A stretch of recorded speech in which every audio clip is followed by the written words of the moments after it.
د ایرلند پر وړاندې د افغان لوبغاړو شل اوریز نوملړ او د ګڼو نویو ځوانو لوبغاړو هرکلی.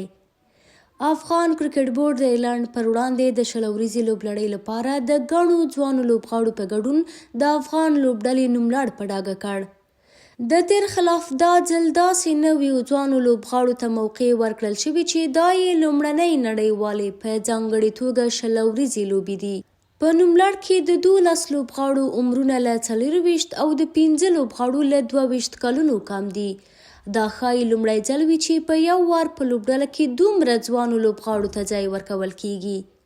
په ځوانو لوبغاړو کې صدیق اتل، محمد اسحاق، اعجاز احمدزی او ننګیال خروټی شامل دي. ننګیال او اعجاز په لومړي وار په شل اوریز نوملړ کې اخیستل شوي. دا به د دواړو لوبغاړو لومړنۍ شل اوریزې نړیوالې لوبې وي. دا په داسې حال کې ده چې ننګیال خروټي په وروستۍ ورځنۍ لوبه کې د خپلې وړتیا په ښکاره کولو ثابته کړه چې اوس مهال تر بل هر وخت پر ځوانو لوبغاړو باور او تکیه کیدای شي. د افغان کرکټ بورډ دا اقدام د مینوالو لخوا په لومړي ځل له دومره پراخ هرکلي او ستاینې سره مخ شوی. په ورته مهال له څه ناڅوک ځنډ وروسته راشد خان او مجیب هم له رغېدو سره سم افغان لوبډلې ته راګرځېدلي دي. افغانستان او ایرلند به د مارچ په 15مه شل اوریزه لوبلړۍ پیل کړي.